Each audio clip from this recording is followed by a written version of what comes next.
Morning. It's morning coffee on a Monday. Hope you all had a good weekend. I know that I did. I took an extra day off and spent it with some very good friends of mine. And the weekend was wonderful. I was very busy. I'm not used to having such busy weekends. I spent last year really in a very narrow space. And it became very apparent to me over the weekend how much I missed the social world that I was used to moving in, and how joyful it made me to be in that world.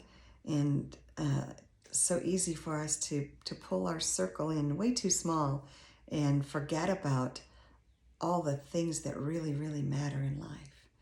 So I would encourage you to continue to keep your circle large with your friends and people that you love. What I want to do with our channel, and I want to share this with you, is I want to start taking us into some concepts of health and wellness, holistic, alternative ideas. None of these things are going to be meant to replace good medical counsel, because we need the best of both worlds. In my thinking, you can't just do Eastern medicine and you can't just do Western medicine anymore. We need to deal with our mind, body, and soul, and our Western medicine is incredibly phenomenal at dealing with our bodies. Now we need to incorporate that Eastern medicine that deals with our mind and our soul, so that we can really feel the balance.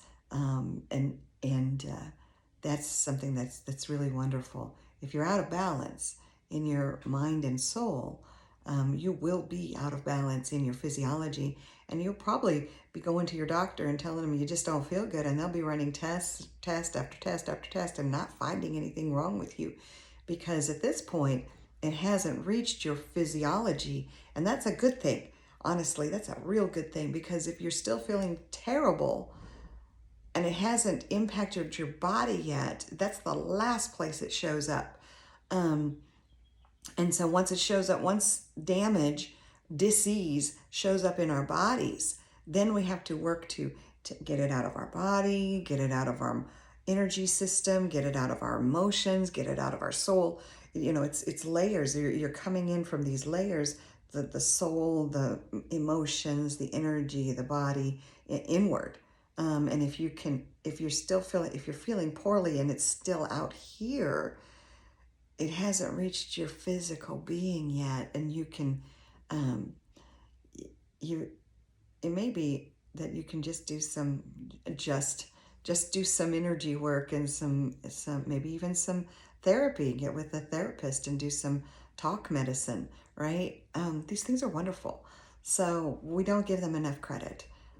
Get the energies moving, get the words flowing, and clear our minds. So I want to take us through some conversations around the energy centers, the chakras, the meridians, how they work together with your physiology, and then things that you can do to help yourself feel better after you've visited your physician and all of your testing has come back normal, and you still don't feel good. What else can you do?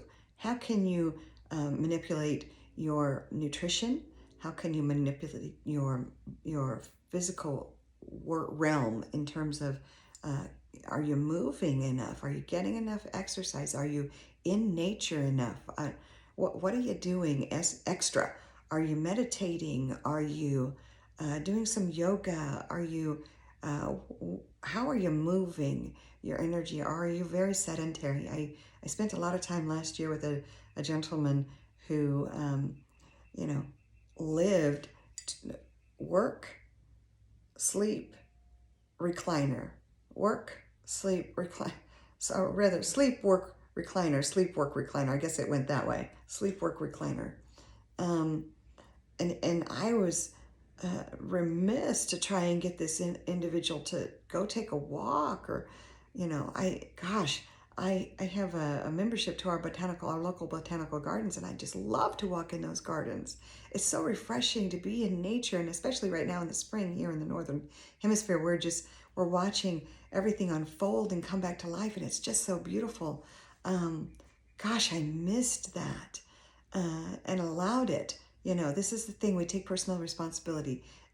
We allow into our energy space things that pull us down versus things that bring us up. And so we can learn to take those, be mindful in our practices. And so these are the things I want to take us into. How do we become those things? Because if you cannot become those things for yourself, all of the stuff that we talk about being love and being a loving, kind human being, don't mean anything because you are not loving the first and most important being in your world, and that is yourself. And if you can't love you, then you're kidding yourself. If you say you are loving others, gentleman who I absolutely adore and love, the love of my life, used to say to me while he was going through his healing time, he was like, Deb, I didn't love myself. How could I love anybody else? And at first I took offense to this, and I was like, well, of course you loved me. I felt it. And certainly there were loving feelings and loving emotions, but actually loving another person was not happening. And I, being a loving being, was able to give grace and mercy and encouragement and compassion. But again, you can't receive the love if you are not loving you.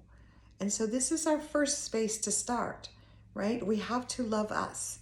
We have to be able to look in the mirror and say, I deserve every great thing on the face of this planet. And call in all the blessings, call in all the good things because you deserve it. You are a child of the universe. Those who are in the religious world would say you're a child of the king, and that's a great place to start too. I don't oppose that either. For me, I'm a child of the universe, and whatever I ask, whatever I want, the universe gives to me just immediately. And so I'm very cognizant of the things I ask for because I get them, because I believe I deserve all good things. And so we'll talk about that. We'll talk about the energy centers. We'll talk about how you can connect in to your higher self, how you can become everything that you need. And then from that foundation, reach out to the rest of the world and see the magic. See the magic in the world and how everything changes because you changed you. Those are the thoughts I have for you this morning. I hope you'll stick with me and continue to take this journey. Thank you.